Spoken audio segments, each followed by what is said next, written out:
Continuamos con la actualización basada en la evidencia, el del programa científico de urgencias y medicina interna capítulo 3 enfocado en infectología primera parte.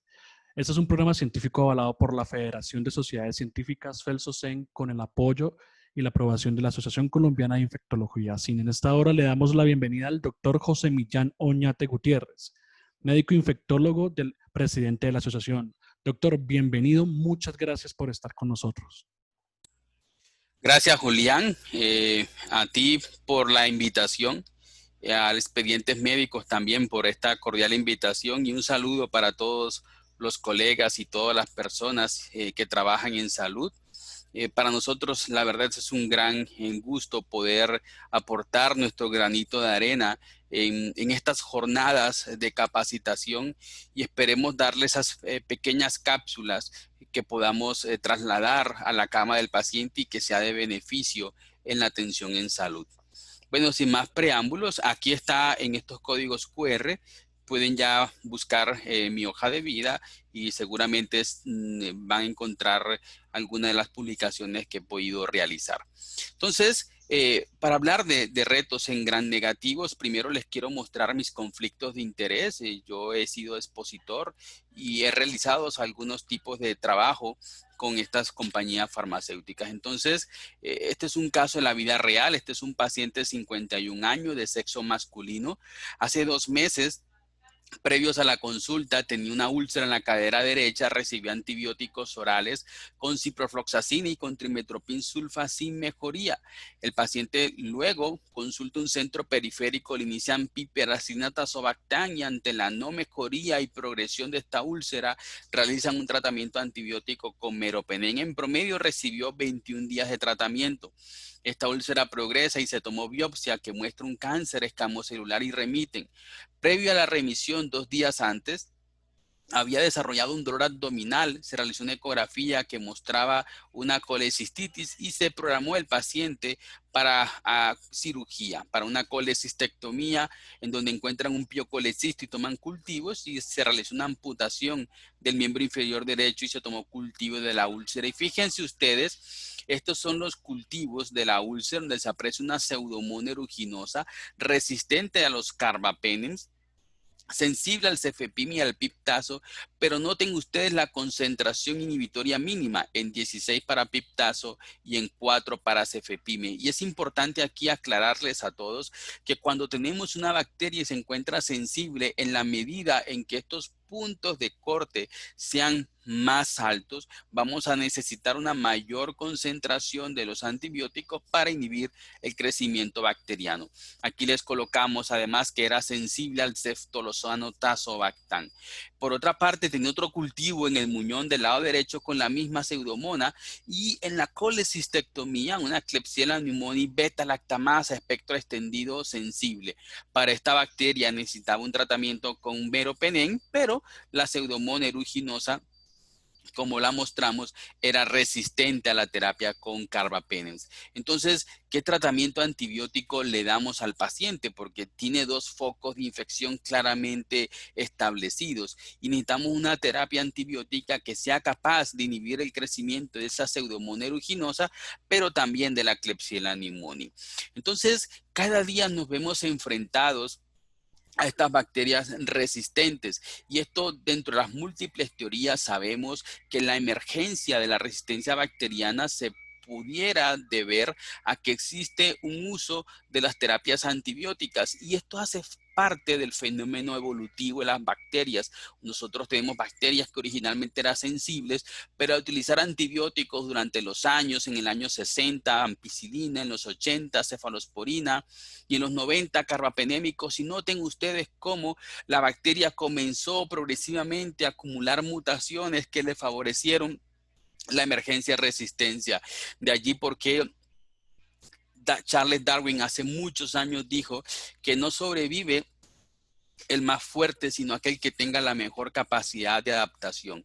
Nosotros en Colombia podríamos decir que nuestros problemas en resistencia bacteriana son, primero, tenemos deficiencias porque tenemos falta de insumos, no tenemos adecuadamente en todos los laboratorios un sistema de identificación molecular de las bacterias y tampoco de los genes de resistencia. Realizar MIPRES no deja de ser un obstáculo en algunas ocasiones. Los costos de algunos de los antibióticos, tenemos deficiencias en los laboratorios para el diagnóstico precoz de esta resistencia bacteriana. Fallas en la adherencia al control de las infecciones. También es bueno que hagamos nuestro mea culpa, nuestra propia autorreflexión, porque a partir de allí tendremos que decir que si fallamos en la adherencia al control de las infecciones, cuando construyamos el stewardship, cuando construyamos un plan de uso regulado de antibiótico, cuando tengamos nuestro vademecum, tenemos que ser muy adherentes porque hay que cuidar esta ecología, esta flora bacteriana. Y definitivamente los microbios que siguen siendo nuestro dolor de cabeza por epidemiología local son enterobacteriáceas ble positivas, pseudomonas aeruginosas, las que tengan resistencia a los carbapenems, Staphylococcus aureus, Cándida, especialmente Cándida auris y el Clostridioides difficile. Les voy a contar un poco el panorama. Esto fue en el año 2017, estadística del Instituto Nacional de Salud. Y noten ustedes, aquí está el país. Cada cuadrito, cada triángulo y cada color significa un gen de resistencia a los carbapenems. Y por ejemplo, hay lugares, yo vivo acá en Cali, trabajo acá, fíjese usted en el Valle del Cauca, tenemos KPCs, tenemos BIN, OXA 23, NDM, que es una metaloenzima, GES, y tenemos también OXA 51. En Bogotá, por ejemplo, tenemos también mayor cantidad de estas enzimas y progresivamente cuando vemos los datos, y es que hay un incremento progresivo de bacterias resistentes a los carbapenems. Y lo que es peor, hay bacterias que pueden tener dos mecanismos de resistencia en las carbapenemas. Entonces aquí hay una promiscuidad genética y las bacterias pueden adquirir varios genes de resistencia, y cuando esto se combina y se traslada al antibiograma es muy difícil que lo podamos interpretar. Y progresivamente vemos como, por ejemplo, la prevalencia de beta-lactamasa espectro extendido. Estos son datos de la Universidad del Bosque, del grupo de investigación de resistencia bacteriana, la doctora María Virginia Villegas. Fíjense ustedes cómo en promedio la resistencia en E. coli a los beta-lactámicos está alrededor del 20% y de Klebsiella pneumonias al 40%. Existen unas diferencias en cuanto a las regiones del país, y tenemos en cuenta también que los principales aislamientos en hospitalización general son Escherichia coli, Klebsiella pneumoniae, Staphylococcus aureus. Y ni qué hablar de la Pseudomonas aeruginosa. Noten ustedes cómo la resistencia de la Pseudomonas aeruginosa a los carbapenems se sitúa alrededor del 20%. En algunas zonas del país es mucho más alta, y como noten cómo los mix van teniendo una tendencia hacia la derecha. Y cuando hablamos de tendencia hacia la derecha es que comienzan a incrementar las concentraciones inhibitorias mínimas que disminuyen la posibilidad de que un antibiótico tenga algún tipo de efecto. Pero cuando nosotros veamos el antibiograma, es clave, por ejemplo, en el caso de Klebsiella pneumoniae, pensar y tener en cuenta todos los mecanismos de resistencia. Entonces, Klebsiella pneumoniae son intrínsecamente resistentes a la ampicilina y piperacilina. Si tiene resistencia a la cefalosporina de primera y segunda generación, podríamos pensar en una beta-lactamasa de amplio espectro, y entonces nos vamos a revisar cómo están las cefalosporina de tercera, de cuarta y el Astronan. Si tiene resistencia a estos betalactámicos, pero es sensible a la cefositina, entonces es una BLE. Si por el contrario es resistente a la cefalosporina de tercera generación, pero también resistente a la cefositina, es una AMC. Si tiene también una resistencia a los carbapenémicos, es una carbapenemasa.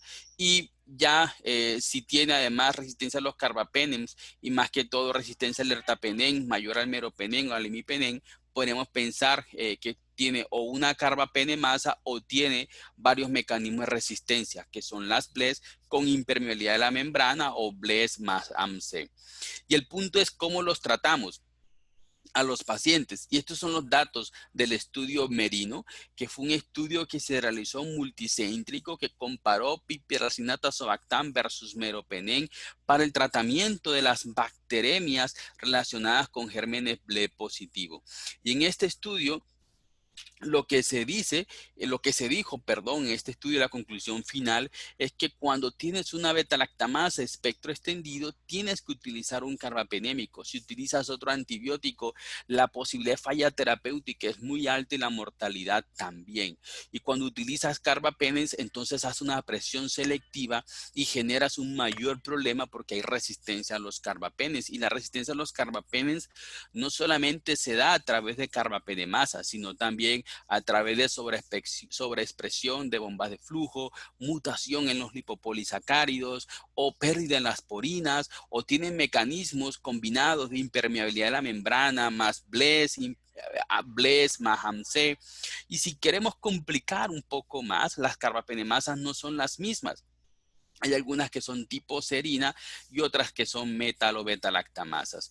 Y esto es muy importante tenerlo en cuenta porque cuando tienes una metal o beta-lactamasa, los nuevos antibióticos que se encuentran disponibles no te van a servir y tendrás que utilizar combinación de antibióticos. Por el contrario, si la carbapenemasa es tipo serina, puedes utilizar alguno de estos antibióticos nuevos.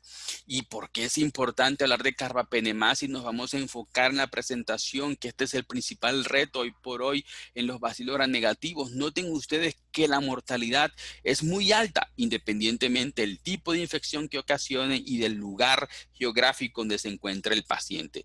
Entonces, estos datos son claves porque en nuestro país, ya pudimos observar, en nuestro país existe una gran movilización y tenemos una epidemiología local muy importante que nos está hablando de bacterias resistentes a los carbapenems. Ahora, ¿cómo tratarlas? Hay varios estudios, todos son casos y controles donde te dicen de que lo mejor es tratar una terapia combinada y no dar monoterapia. Pero esa terapia combinada debe incluir un carbapenem dentro de las drogas activas, pero ¿cómo le voy a dar un carbapenem a una carbapenemasa? Sí, pero tienes que darlo combinado con otros antibióticos. Y aquí la explicación más sencilla es que el carbapenem funcionaría como el kamikaze, como el suicida que va, atrapa las carbapenemasas y facilita entonces que el otro antibiótico que es activo in vitro pueda inhibir el crecimiento bacteriano y resolver la infección. Y entonces utilizábamos polimixinas y colistinas, pero si utilizas colistina en monoterapia, noten cómo la mortalidad es prácticamente igual a si utilizaras un tratamiento inapropiado. Entonces, en conclusión, tienes que utilizar tratamientos combinados y dentro de esas combinaciones un carbapenémico. Cuando utilizamos polimixinas, que dejamos de usarla en los años 50 precisamente por tóxicas, comenzamos a ver también resistencia a las colistina y polimixina. En España hasta el 31%, en Latinoamérica, lo que ha reportado el grupo de la doctora María Virginia, es del 5%. Y entonces, ya luego les dejaré esta tabla para que la podamos leer con calma. Cuando tenemos bacterias gram negativas y son resistentes a las beta-lactamases espectro extendido, vamos a utilizar como terapia de elección un meropenem o ertapenem, idealmente ertapenem si no es pseudomonas aeruginosa, para disminuir la presión selectiva. Si estamos considerando bacterias que son tipo pseudomonas aeruginosa, lo mejor es contemplar el uso de piperacinato azobactam o de cefepime. Si estamos pensando, por ejemplo, en pacientes que tengan infecciones por gérmenes ya mucho más resistentes, si pseudomonas aeruginosa, ceftolazonato azobactam podría ser de utilización en estos casos en los pacientes. Bueno, esta presentación se volvió un poco loca. Vamos entonces a cambiar esta diapositiva. Ahora, ¿cuáles son entonces los medicamentos que recomendamos en el manejo de las carbapenemasas? Y aquí me detendré un poco. Si tú puedes utilizar de acuerdo al tipo de infección, por ejemplo, meropenem en altas dosis que los puedes combinar con ertapenem. Una doble terapia de carbapenem se ha descrito que puede ser útil sobre todo en aquellas infecciones ocasionadas por carbapenemasas tipo serina. Otra posibilidad es utilizar polimixinas o colistina. Aquí están las dosis de estos medicamentos. Se pueden utilizar tigecyclinas siempre y cuando no sean infecciones de vía urinaria y tampoco estemos enfrente de una pseudomonas aeruginosa. También tigecyclina tiene una baja penetración dentro del parénquima pulmonar y en neumonías es muy discutido su uso. Nuevos antibióticos como ceftazima y bactam para carbapenemasas es lo que en este momento se está recomendando y que hay en el país. Y noten ustedes cómo si hay una infección de alto riesgo, lo mejor es utilizar ceftazima y bactam. Y si hay resistencia a todos los betalactámicos, incluyendo los carbapenems, pero es susceptible a mínimo 2 drogas, incluyendo colistina, puedes utilizar la colistina o polimixina acompañado siempre de otro medicamento. Recuerda que si utilizas polimixinas en monoterapia, no te va a ayudar. En aquellos pacientes de bajo riesgo, puedes utilizar la terapia con ceftazima avibactam, pero es importante cuando hablemos de carbapenemasas tener cuál es el mecanismo de resistencia, ojalá molecular, y en el país hay forma de hacer el diagnóstico molecular. Si estamos ante una metal o beta-lactamasa, entonces la ceftazima avibactam no te sirve metal o beta-lactamasas. Aquí toca utilizar polimixinas, con tigecyclinas, fofomicina o aztreonam avibactam. Si por el contrario no tenemos carbapenemasas, entonces puedes utilizar carbapenems si no tenemos metal o beta-lactamasas, podríamos utilizar carbapenems con polimixina, con tigecyclina o con fofomicina en terapias combinadas o utilizar ceftazima y bactam. Este cuadro de pronto nos los dice mejor y en esta terminología de semáforos, ustedes pueden apreciar los mecanismos de resistencia en las bacterias, y en verde los antibióticos que son útiles, en amarillo los que tienen una actividad intermedia y en rojo los que están contraindicados. Por ejemplo, si tú tienes una KPC, te sirve de los que están disponibles en Colombia, ceftazima avibactam y tigecyclina. Si es productor de RDM, que es una metaloenzima, noten ustedes que no te sirve ceftazima avibactam. Y en todo esto, ¿cómo van los nuevos medicamentos? Para poder utilizar un antibiótico en forma adecuada, vamos a necesitar conocer cuál es el mecanismo de resistencia a la bacteria. Si es BLES, puedes utilizar cualquiera de estos medicamentos que están acá, que son de los nuevos. Si es KPC, por ejemplo, te sirve ceftazima avibactam o imipenem relebactam o meropenem varobractam o cefiderocol, entre otros. Entonces, vamos a hablar primero de los nuevos antibióticos que hay disponibles. El primero es ceftriaxona tazobactam. Es un antibiótico con una gran actividad para Pseudomonas aeruginosa. Tiene una mayor afinidad contra las proteínas de unión a penicilina y especialmente contra la 1B y la 3 que se encuentran en Pseudomonas. Es estable contra las BLES de bajo espectro como las TEM y las CHB y AMC, y tiene una disminución en la susceptibilidad contra las BLES de mayor espectro y no es activo contra las carbapenemasas. Y aquí podemos observar cómo el ceftolozano, que es una cefalosporina, tiene una gran afinidad por estas porinas, y eso es lo que lleva a su vez a la destrucción de la pared celular de la bacteria. Ceftriaxona tazobactam, el principal nicho es la Pseudomonas aeruginosa. La mayoría de las enterobacteriáceas son susceptibles, pero hay que saberlas usar. La experiencia clínica es cada día es mayor, pero hay datos de resistencia basal y durante el tratamiento, y los mecanismos de resistencia no son totalmente conocidos, pero se sabe que es por incremento en la expresión de AMC. Hay experiencias de la utilización infecciones por pseudomonas en bacteremias, exacerbación de fibrosis quística, pacientes en UCI con osteomielitis, infección por Ectonotrofomona maltofilia. Ceftazima y Bactam, la ceftazidima ya la conocemos, antibiótico cefalosporínico de tercera generación, activo contra Pseudomonas aeruginosa, y el Avibactam es lo nuevo. Es un inhibidor de beta-lactamasa no beta-lactámico que inhibe las KPCs, inhibe las BLES y también inhibe las AMC. Y el Avibactam, que es el nuevo inhibidor, se puede utilizar en combinación con ceftazidima y vienen trabajos de ceftarolina con Avibactam, Astreonan y ceftazidima. La actividad es contra las enterobacteriáceas tipos KPCs, tipos BLES, tipos AMCs y contra las OSA 48. Moderada actividad contra Pseudomonas aeruginosa y no tiene actividad contra Acinetobacter baumannii, ni metaloenzimas, ni tampoco anaerobios.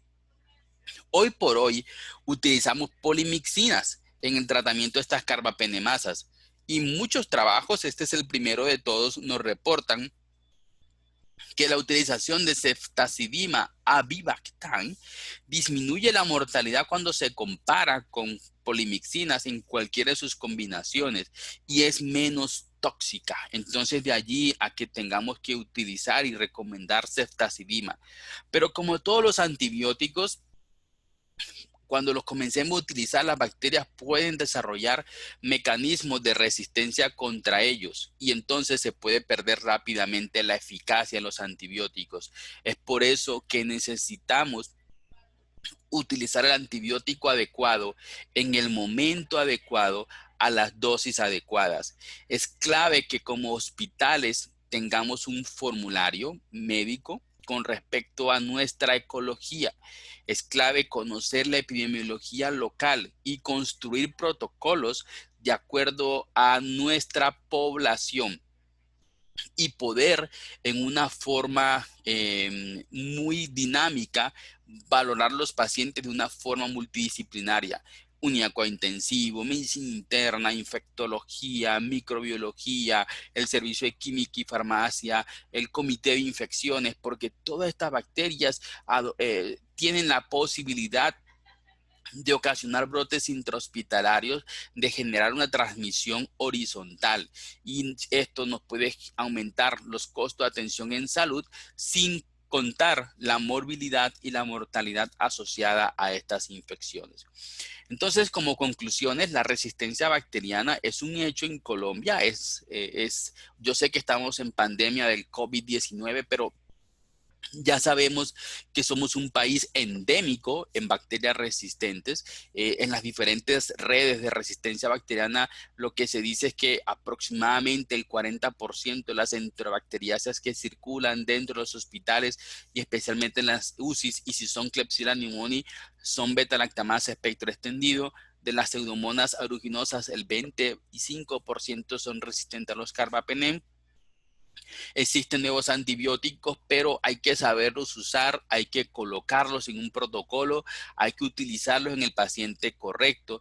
Para esto necesitamos métodos diagnósticos rápidos que nos ayuden a identificar el germen, pero también a saber cuál es el mecanismo molecular que lleva a la bacteria que sea resistente. En el caso de carbapenem, si es por serina, si es por metaloenzima, y es clave el esfuerzo de todos y el compromiso. El gobierno, los aseguradores, los médicos, los veterinarios.